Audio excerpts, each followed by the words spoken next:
Ta inovativna prireditev je neke vrste praznik inovacij, postala je že tradicionalna.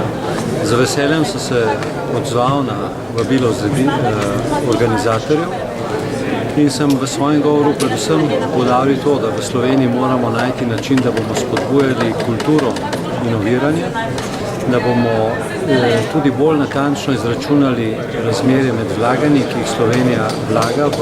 inovativno dejavnost na najrazličnejše načine in na učinke, kajti na tem področju zaostajamo za Evropo in mednarodne primerjave, ki smo jih tudi tukaj lahko izpostavili, so nam pokazale, da imamo tu veliko storiti, imamo pa marsikaj vzeti za v roke in sicer Slovenci smo zelo inovativen narod, nekoliko pa nam primanjkuje pravih pristopov za uresničevanje teh naših danosti.